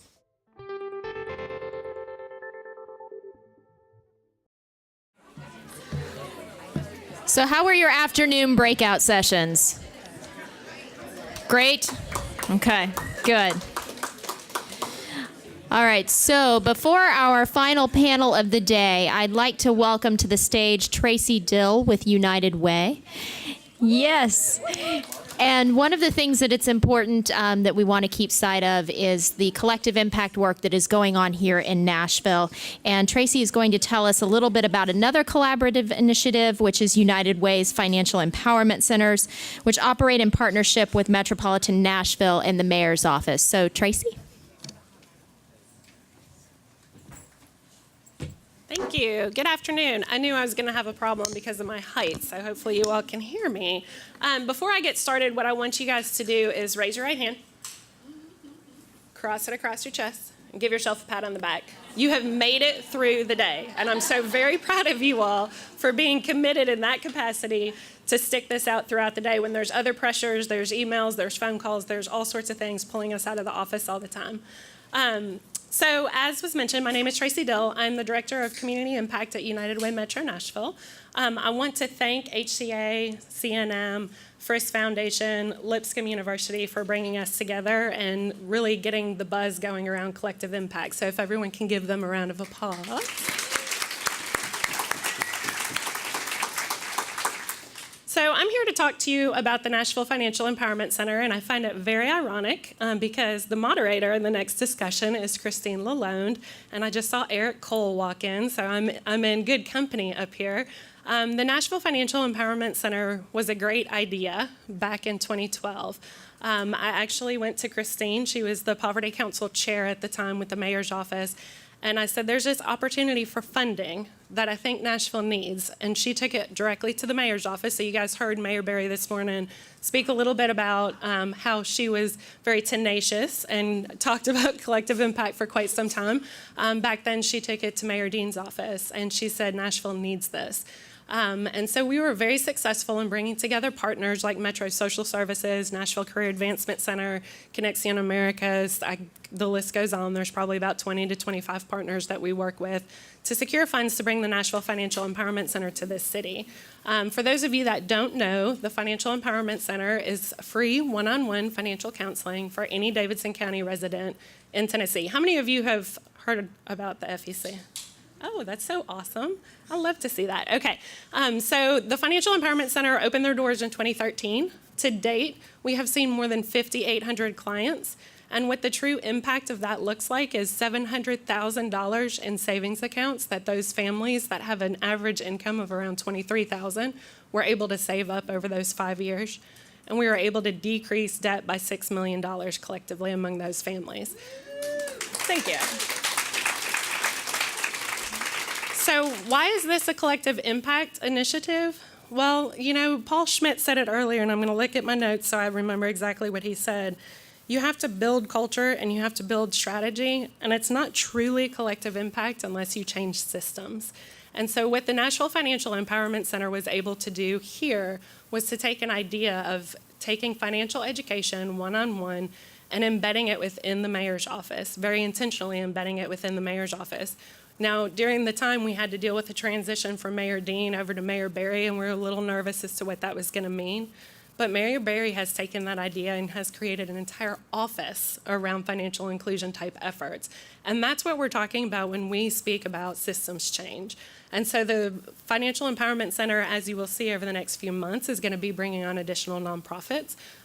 We are going to professionalize the field of financial counseling, provide direct support to agencies that can get into this space and really expand the model and take what Eric, Christine, and I saw as a great vision back 5 years ago and really make it something powerful for Nashville. I'm just giving you a snapshot. So to close, what I want to challenge each of you to do, go back, talk to your boards, talk to your program leads, talk to your staff, talk to your volunteers, and really start looking at collective impact through a different lens. We did a lot of exercises today on role play. Take some of the role play and apply it to your own work so you can see where you fit into the puzzle and how you can change the conditions in Nashville every day. Thank you.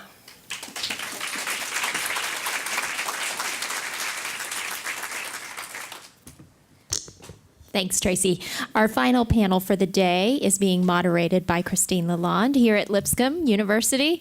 And so we're going to be talking about the promise, practice, and problems of collective impact. We talked today about collective impact not being easy work, and we've got a great group of practitioners here who are going to talk about some of the practicalities. So, there she is. Thanks, everybody. Make sure, can people hear? Okay, good. Thanks. Everybody has their bios. I'm going to start my phone, my little stopwatch here, so I know where we are with time to respect everybody's need to get a cup of coffee, or I guess I can say a beer, even though I'm at Lipscomb, and or just pick up kids or whatever you need to do. So I'm Christine Lalande, and the bios for our incredible people are in your packet, so I'm not going to waste time with that. I'm going to get down to business with Melissa Jaggers first from Alignment Nashville. So Alignment Nashville has experience with doing collective and backbone work in Nashville, but also around the country helping other organizations do similar work in this way. And so I'm just wondering, from your experience both locally and nationally, what do you see as the current challenges, and how is Alignment pivoting and changing what they do to respond to those challenges? Thank you. First of all, I just want to say thank you to everybody. This has been a great day of learning and networking. Even though we've been doing this work for a long time, you just never stop learning. So we very much appreciate being here. I would say one of our most recent challenges is just sustaining through leadership changes. And I think everyone knows we've been through some pretty significant, wonderful leadership changes. But that is just the natural kind of life cycle of things in a community. We work in public education, so getting a new director of schools is a pretty big deal. And when our mission is to support the director of schools' strategic plan, then we are kind of in a state of transition while that plan is being developed and being rolled out. And so how we're pivoting and how we're adapting is just by being flexible and by really making sure that we're staying true to our mission, which really is to support that strategic plan, and really building that trust by putting it all on the table and making sure that the schools, for us, understand that we're a tool, we're a tool set, we're a system for them to use to engage the community. And so that's just one of a lot of challenges in this work. Thank you. So Hannah, as a direct services provider at Safe Haven Family Shelter, you're on the ground managing direct services in addition to working with multiple partners toward the larger goal of ending family homelessness. So how do you balance those demands of the individual organization and the demands of the collective to create greater change? And how do you work to create balance? Sure. So Safe Haven is in a unique role of providing direct services to clients who have experienced trauma and homelessness, as well as collaborating with other agencies to end family homelessness in Nashville. And being a supervisor of case managers and other program staff, and also being a staff person that works directly with families, I can personally attest to how difficult and emotionally taxing it can be to work with a lot of the clients that we work with. And at the same time to kind of manage the relationships of other organizations in the community, it can be really tricky. So in the last few years, we have developed a collaborative with Catholic Charities so that more families who are experiencing homelessness can be served and housed. And that has involved working through a lot of challenges that just naturally come up in developing a new collaboration.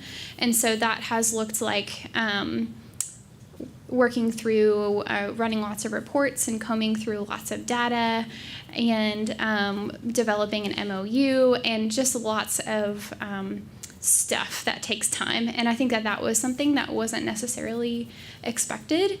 And so with that collaboration, we've been able to serve more families, and not just more families, but families who weren't being served previously. So Safe Haven really focuses on serving families who meet what's called the HUD definition of literal homelessness, meaning that families are sleeping outside, in their car, or in a shelter. And so with this collaboration with Catholic Charities has been able to serve families who meet a different federal definition of homelessness, meaning that they are doubled up, so sleeping with at other families' houses or friends' houses, or sleeping in motels. And previously, that was a population in Nashville that was being underserved and falling through the cracks. And so together with our collaboration, we've been able to serve families kind of across the board. So the other kind of challenge with that is that with receiving funding from HUD as well as from some other funders, we've had multiple definitions of homelessness that can sometimes be a little tricky to figure out. These are the outcomes for this definition of homelessness, and these are the outcomes for this funder for this definition. And so what we've been able to do, fortunately, is that we have had a really excellent relationship with one of our funders. It's the Seymour Institute for Family Stability. And so rather than most funders would typically, come to the agency and say, these are the outcomes that you need to meet, we were able actually to collaborate with Catholic Charities and our local United Way office and figure out what makes sense and what outcomes work best for our community, and we were able to take that to Seymour, and they loved it. And so that was a process, and that was a challenge to work through to figure out what those outcomes and what those processes were. Another challenge has been, even though we have a really strong partnership and collaboration with Catholic Charities, at the same time, they're also our competitor. There are limited resources, opportunities for funding, and opportunities for affordable housing in Nashville.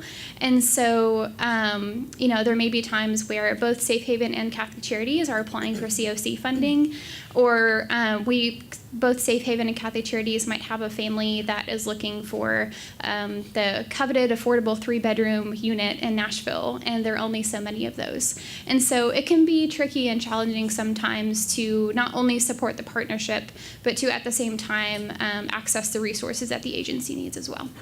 Thank you. So, Kristen, you're one of the founders of ACE Nashville and have built from the ground up a collective impact initiative to prevent and mitigate adverse childhood experiences.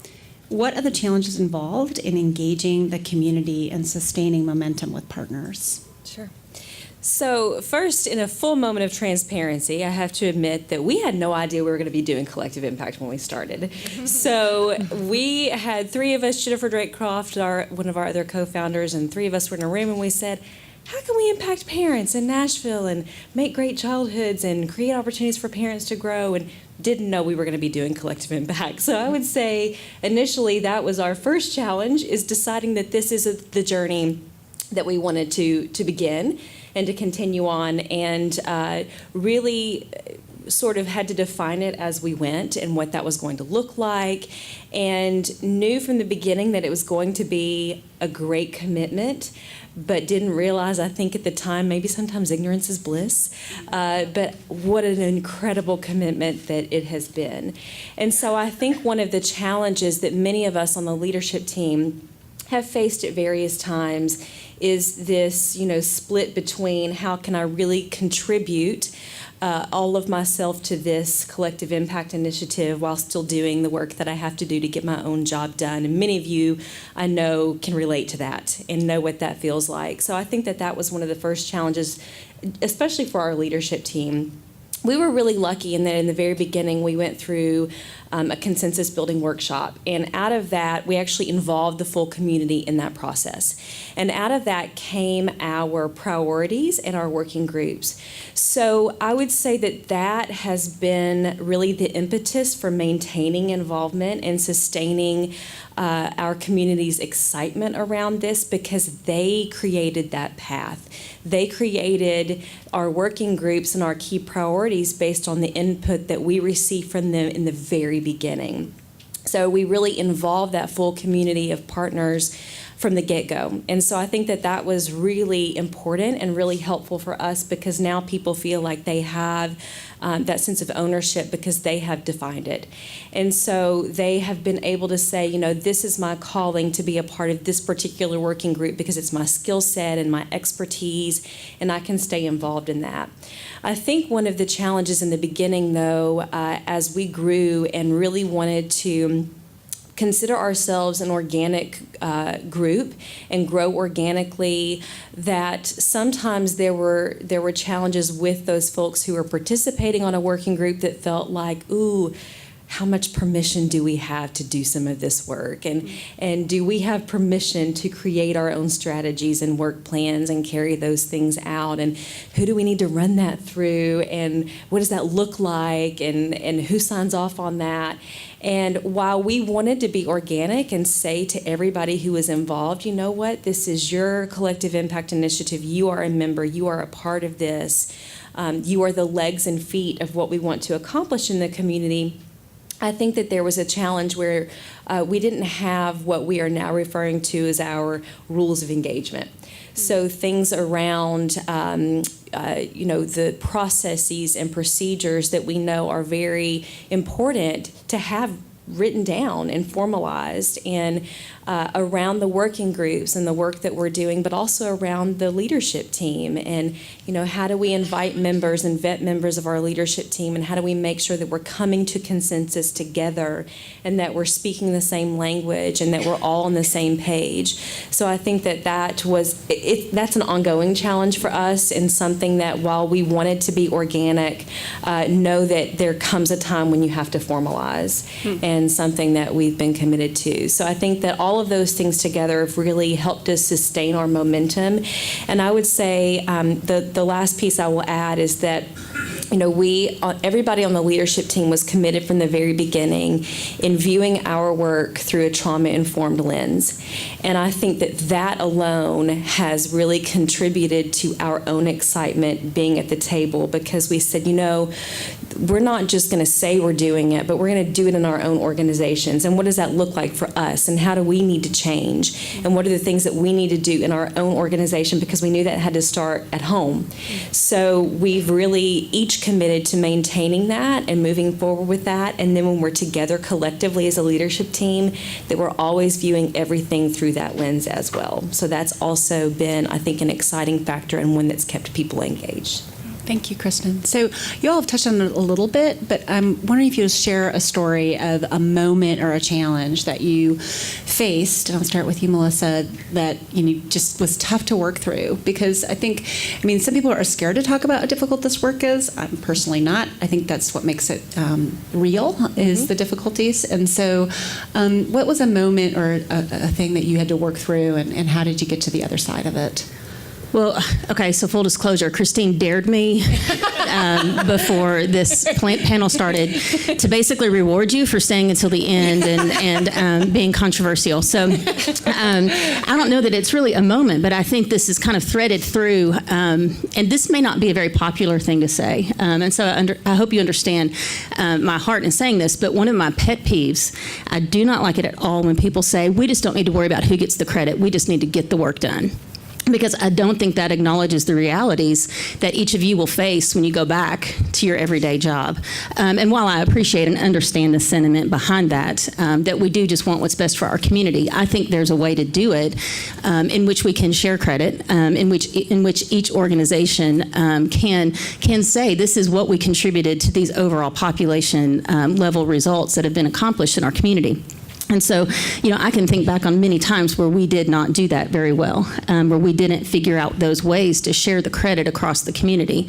And that really can undo a lot of trust that's been built over time and can set a collective back. So I think, I don't know if that's a truth bomb or what you want to call that, but I think you can quote me as saying, I do want everybody to get credit, but I think we have to figure out how to do that in a shared way that truly acknowledges all the contributions that have gone into these grand things that we've accomplished. And just the last thing I'll say, and this is, I think this is a huge win. I don't think a lot of people really realize in Nashville, you want to talk about an improvement in population-based outcomes. You guys, we went from a 58% graduation rate in 2006 on a 5-year graduation rate to an 82% graduation rate in 2016 on a 4-year graduation rate. And I don't... That's not an Alignment Nashville outcome. That is a Nashville outcome, and that's what happens. And I'm kind of actually jumping. I apologize, but that's okay. That's the promise of collective impact. That does not an outcome like that does not happen unless a community is all in. So I think that's the promise, and that's our why. Okay, thank Thank you. I'm going to skip to you, Kristen. So what was a moment that you've had in this work that was tough to work through? And I'm also going to add a little one for you, which is what's a rule of engagement that you created that you would not have predicted needing to create? The pop quiz, man. So I think starting with the first question, a moment of challenge that we continue to work through on an ongoing basis is when we look around on our leadership team and we think, who is here who has a lived experience with the work that we're doing, and who is here that has benefited from the programs of our organizations that are here or the communities that we serve. And so I think that is an ongoing challenge that I don't necessarily have a magic moment where we said, oh, and this is what we did about that. But I think that we're aware and cognizant of the fact that we need those voices at the table. And that there's a different perspective from people who have been served by programs and have lived in the communities that we're serving, and have experiences either with their children or with themselves with adverse childhood experiences. And so I think that that's something that we have an ongoing challenge, that we want to engage those folks in both our leadership team and our work groups, and know that that's something that we need to continue to work on. I would say in terms of our rules of engagement, trying to think one really good nugget that would be helpful. It's actually a really good byproduct of the good work that we're doing. But we started to see a lot of people that would say, I want to be on the leadership team. Oh, I want to be on the leadership team. No, I want to be. So we had this, a lot of folks who were stepping up who graciously wanted to serve and were very qualified and very committed and very invested. But at the same time, we didn't know, how big is this group going to be? What's the makeup? What's the demographic? Are we diverse enough? Are we diverse in representation of sectors? So what does that look like? As a member of the leadership team, can I just say, oh, I got somebody, I'm going to bring them on, and they're just going to join, and everybody, here they are. So I think that that's something that, as we've defined our rules of engagement, knowing that as a member of the leadership team, there are certain things that we expect of people who join that particular group, and what does that look like, and being honest on the front end with everyone who comes to the table, so that 6 months in, people don't feel disenfranchised because they have felt overcommitted, or that they've been used up. So I think that was a particular challenge, and one rule of engagement. There's so many, but that's one of the things that we've talked about recently. That's great. Hannah, you mentioned some already about the challenging work that you've done, but can you think of a moment that's been hard to get through during this time with the collective work that you have been doing? Sure. So one thing that comes to mind is in the beginning, Catholic Charities and Safe Haven were really committed to sharing data, because that is something that has not happened in Nashville before in terms of agencies that are serving the homeless population, and a lot of other cities that are doing a really excellent job at ending homelessness. That is one common theme, is that agencies have opened up their data system so that they can see if a client is going from this agency and then getting services here and then going to this organization. But there's trust that needs to be built to share that information. And so that was a process that happened over time in the beginning. It's just building that trust and working out the logistics just in the data system that we have of what that looks like in sharing data and sharing clients. Yeah. So. No, that is tough stuff. So what are some tough things about collective work that you don't necessarily find in any how-to book? And I'll start with Kristen this time. Okay. So what's not in a how-to book that you think you'd like to share with others? So I'll definitely really fold into what Hannah said. Sharing data is particularly challenging, because even once you have that trust built around, yes, I'll open this up and I'll share it, does the data match up? What does it look like? Which pieces are important to share? How do you communicate that to the community? And, if things are collected differently. And so I think that that's something that, while we talk about sharing data pretty frequently, that it's challenging. And so that's something that we've had had to work through, and knowing that, are we comparing apples to apples and communicating with impact the way that we want to. The other thing that I would say, while there are probably pieces of it in a how-to book, would be around communication. What do we communicate? How often? How frequently? Who gets in on that communication? We want to be transparent. So how are we transparent and honest in a way that's respectful of people's experiences? And so I would say, there have been times in our meetings and in meetings with all of our partners where we go, whoa, whoa, whoa, whoa, whoa. Let's communicate that differently, or did we talk about that, or how did we talk about that in a way where people really understood and were on board with that? And again, I'll again say that we really try to approach everything through a trauma-informed lens, and that is inclusive of our communication. So I think that we've really had to be thoughtful about how we can be transparent with the community and share what we are doing and share what we've learned in a way that's fully respectful of the partners at the table. Thanks. Hannah, so something that's not in a how-to book. Something that's not in a how-to book. I think the balance that I mentioned earlier of direct service and also trying to be an advocate in the community to end family homelessness is really tricky, and we have tried to address that by shifting staff roles a little bit. So Jennifer, our program director, is on vacation this week, so she couldn't be here. But over time, her job has shifted to working more in the community and being more of a presence in the community from managing the shelter and the day-to-day of the shelter. And so I think maybe what's not in a how-to book is leveraging the strengths and the skills of staff and figuring out how to use staff time best to really accomplish the goals of Collective. Thank you.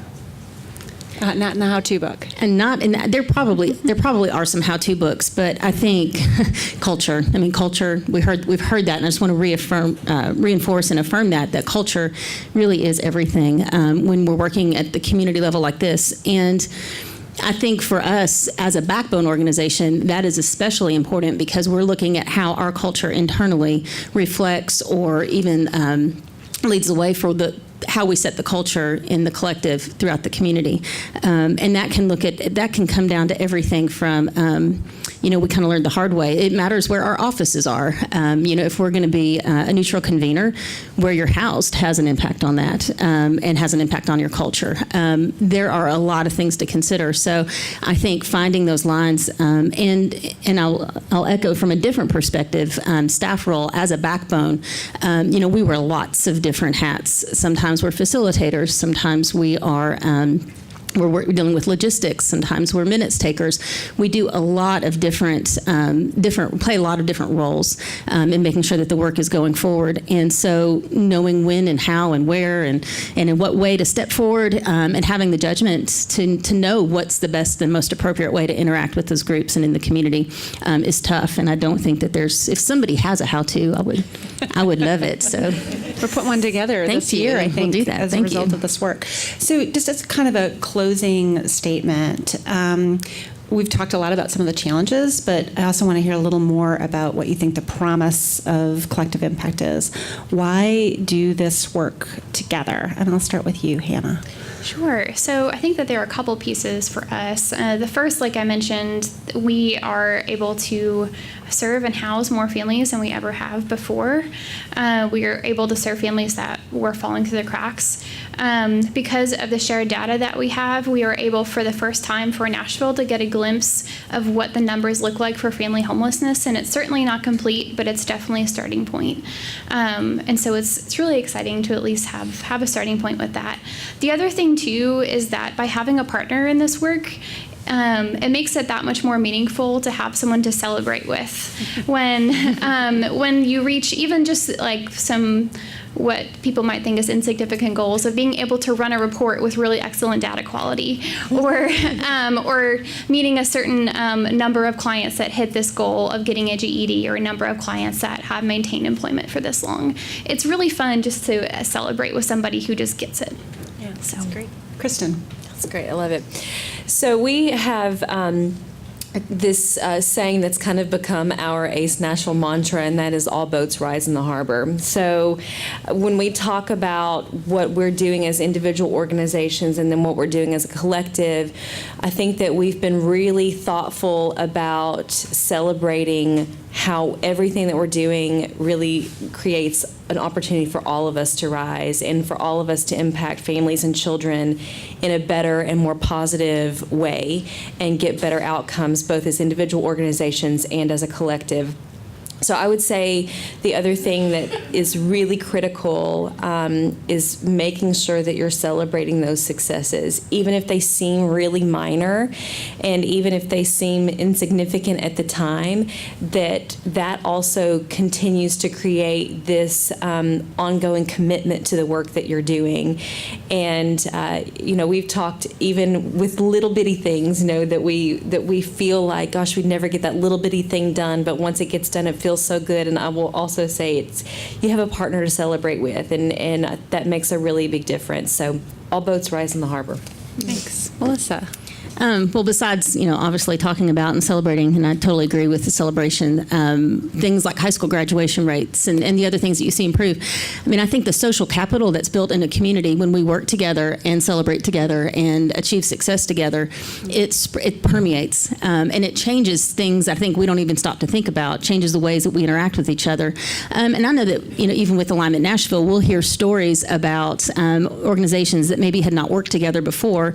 They served together on an alignment team, and on their own, just as a result of having worked together through that, maybe they go and develop a partnership that had nothing to do with Alignment Nashville, but it was a great outcome for those two organizations. So, that thrills me to hear that's a community development outcome. And that we are playing a role in some way in bringing those organizations together. So I think that there are a lot of, not intangibles, but maybe things that we don't measure, that don't show up in an annual report, that really do have an impact overall on our community. Great, thank you. Well, hopefully some of that happened today. I want everyone to join me in thanking this panel for sharing their insights and for their great work in the community. Thank you. Thank you. Erin, are you taking over? All right. Thank you all so much for sharing those experiences. Before you guys go, just a couple of things. This day would not have happened without a lot of people, without the steering committee, without incredible people here at Lipscomb, AV, catering, facilities. It took a village to make this happen. And our great speakers, everyone who presented today, and my team, I don't think a lot of them are in the room, but some folks from CNM who really got ground level on the logistics, and Caitlin, who has been incredible, and Leah. And so don't want to leave anybody out, but it took a lot to make this happen. And I just want to say thank you to everybody who was involved today. And thank you all for being here as well. So one last evaluation in your folder for your afternoon session, if you wouldn't mind filling those out, leaving them on the table. And just thank you all for being here, and we look forward to working with you.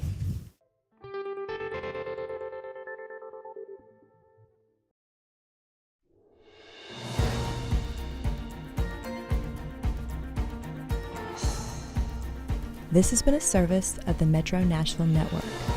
If you would like to see this presentation again, or for more information about this and other programs, visit nashville.gov.